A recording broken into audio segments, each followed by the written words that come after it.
So we have a quick video here for the PAXCESS Portable Power Station. It's 280 watt, 67 5000 milliamp portable generator. Let's get right to it. So here we have it. Comes in a standard box. Got the label, PAXCESS.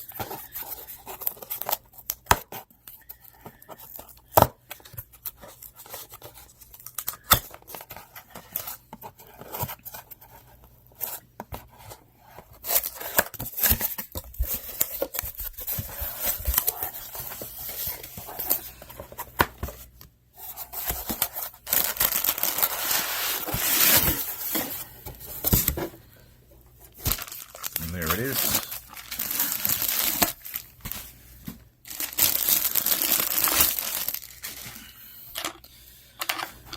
So as you can see, 280 watt. Understand the connections for the AC outlets, DC outputs, USB outputs. It gives you a sticker of the applications that you can use for, so different appliances on there. And then you have the DC input and the fan. And looks like the other things that it comes with. Different connections and the power brick.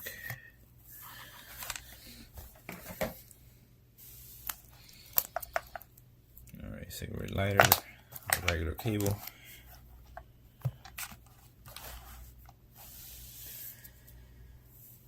Alright, so it's supposed to be 110 volts for the P sine wave, the 12.6 DC port, and then you should be able to recharge this with a solar panel. I actually physically have a 100 watt solar panel array that folds.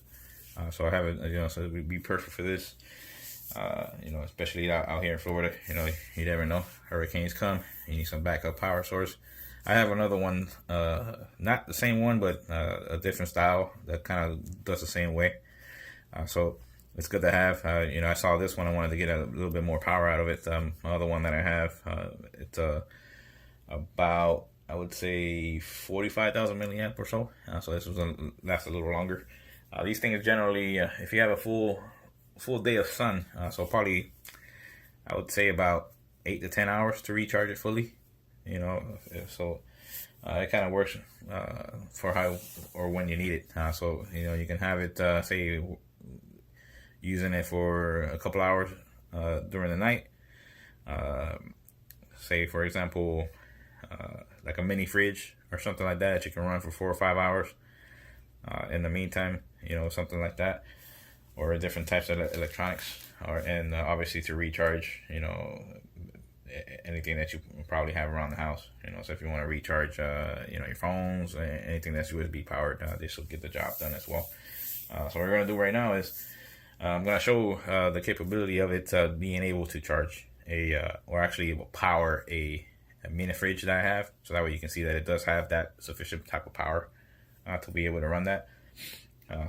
Just like it has here, it's an example there, so you can basically charge a laptop that's at 50 watts for 4 times. You can have an iPad charge it 10 times, a camera 35 times, an iPhone 24 times. So it shows you the capability of it. So to be able to use it in case an emergency situation. It also says you can use a CPAP. I don't physically have one, but the type of power that it requires to run a CPAP should be sufficient to be able to work probably for overnights type of power. So if you need to use it for something like that, this will be perfect for it. So we're gonna get right to it. I'm gonna go ahead and set it up near the fridge there, and then we'll show you how this works. All right, so we're back here. As you can see, this will be the first time I turn it on, so we'll see how charged or how much power does it have coming from factory. So let's take a look.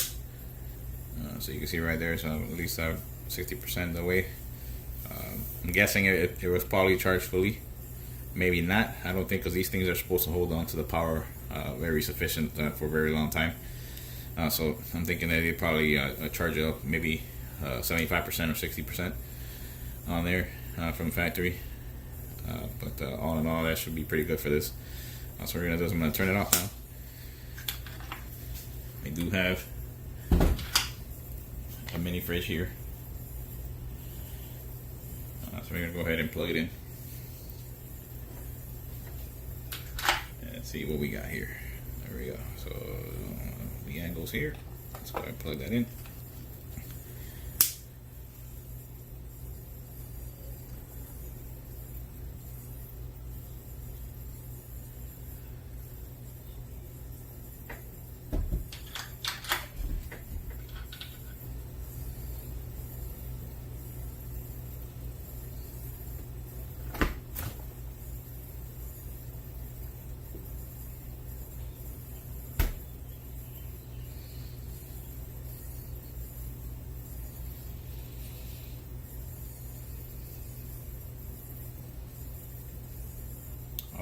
So as soon as I plugged it in here, looks like it went straight down to 20% and it's flashing.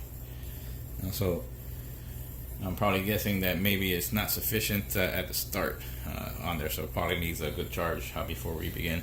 So we're gonna go ahead and plug that in and see what happens from here. All right, so after further reviewing on there and checking out the specs on the actual battery, so it looks like for the battery itself worked as it's supposed to. So if there's a change in the type of voltage that's coming into the actual battery, it's going to protect itself. So that's why you saw that it went down to that 20% and it basically just cut off the power to the unit. So you're not going to be able to say run a mini fridge unless that fridge is within the specs of the battery. Because not all fridges are made the same, and especially like in any, every country as well, in case, people are buying this in, say, in a different country as well. So it's got to be between the 9 and 12.6 volt range. And then the maximum output for this is about 6 amps.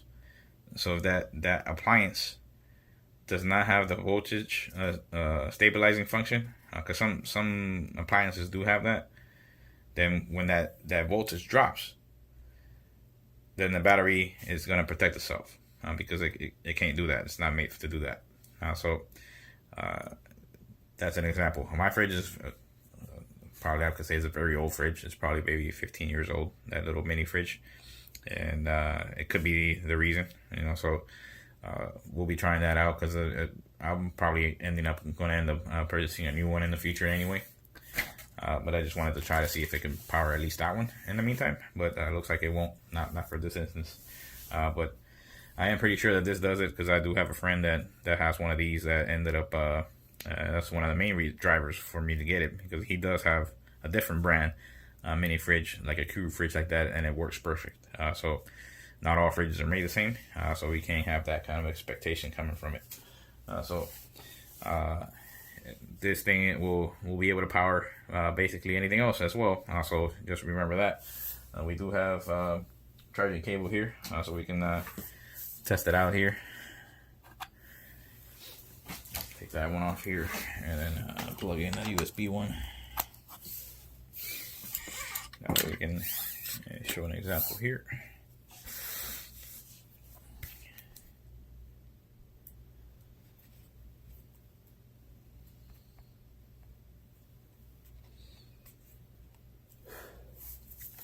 So I do have an iPad here. Let's go ahead and plug that in. As you can see, it still has 60%, so that's the reason it had dropped before, because it was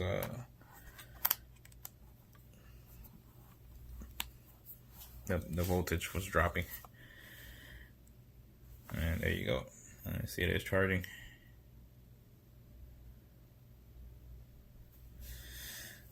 And that's awesome. Also, yeah, it's gonna come in handy, especially for those events when you lose power through the storms out here. So it's always good to have. Yeah, you can have power banks as well, but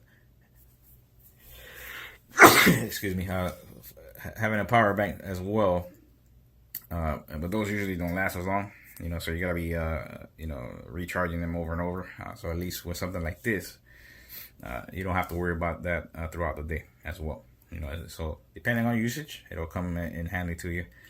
So all in all, it's a perfect little device, and as you saw, it demonstrated the ability to protect itself in case has some type of power surge going through it, or something is not correct.